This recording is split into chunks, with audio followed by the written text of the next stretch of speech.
be kasi stage by stage, phase by phase tayo. We will be working out for or how to use the zone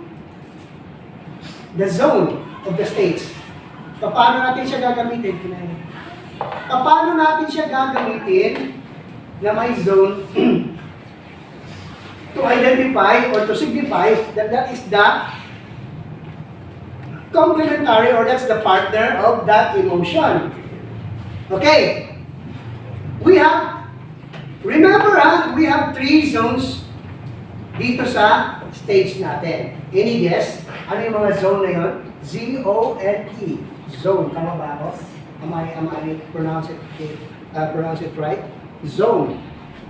Okay, tatlo yun. Any guess? Wanted to guess? What are those? Wala. Zone. Who are Catholics?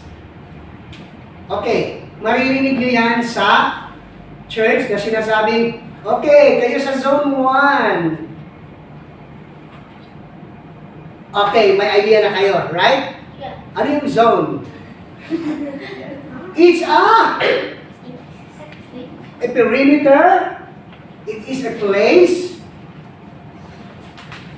It is a place. It is a perimeter. It is an area kung saan ang particular na designate sa'yo. Halimbawa, okay, una, remember, the 3 zones are, unahin ko yung isa, the lower zone, kung saan kayo designated ngayon, o saan kayo nandyan ngayon. That is the lower zone. Ako dito, sa akin is the lower zone. This is the alright, the torso. Okay, this is not the lower zone. Pag dumating ka dito, it's no longer a lower zone. It is the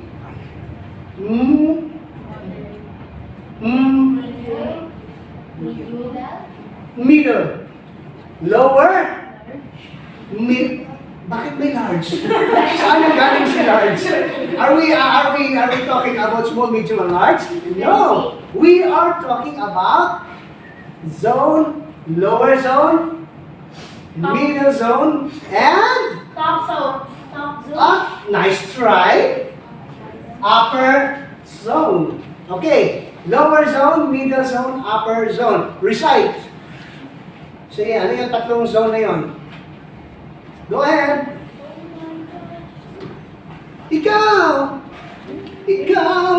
ang pag-ibig na hinintay. Puso ay nalubay.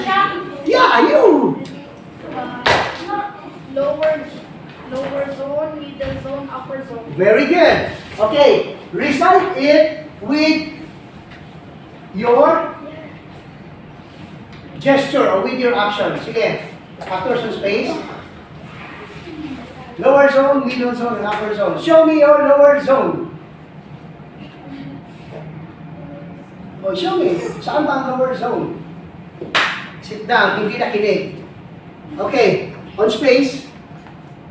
Show me your lower zone. Show it. Show it. Display it.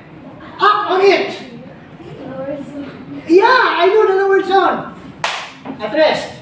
Show me your on space.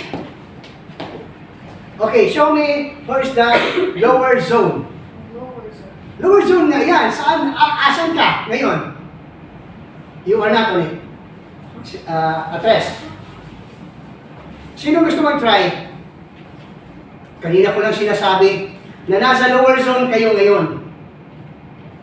Hindi niyo naiintindihan? So ano yung action na nasa lower zone? Nakaupo, nakaganyan. That's the lower zone. Okay. If you lean to your left side, go. Lean on, lean. Lean talaga, higa. Okay. Higa talaga pati ulo. That's the total lower zone. Iangat niyo yung ulo niyo.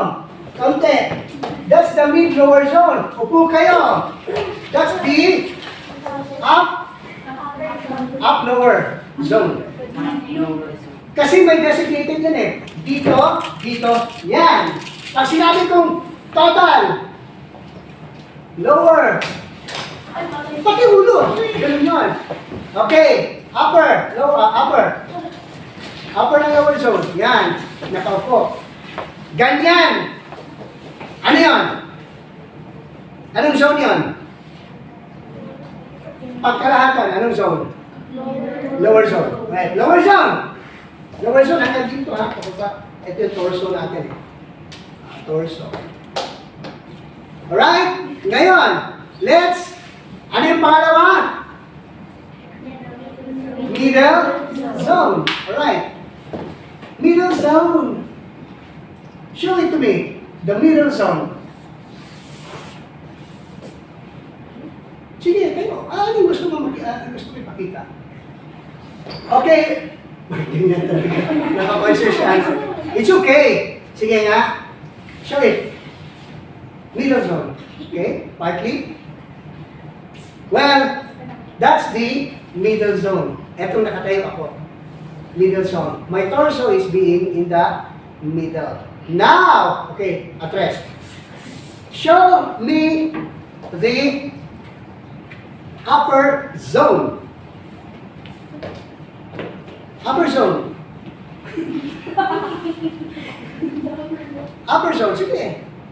Okay, that's great. She is using now her arm para to signify the upper zone. So, pag sinabing ganyan, upper zone yan. Pag ganyan, Lower. pag nakaupo, Lowest. no. Mali. Pag nakataas yung kamay, upper zone. Kapag ka nagkaganyan lang, Lower. middle zone. Kapag ka nakaupo, totally down, basta hanggang dito, bahala ka na anong ginagawa ko dyan. Kapag ka nandito ka, yung sinasabi ko na total, yung may upper na lower zone, ano na yun, parang specific ano na yun for the action. Pero yung talaga general term is the lower zone. Okay, rest. Alright! Nakuha yun na, tatlo? Yes. Okay.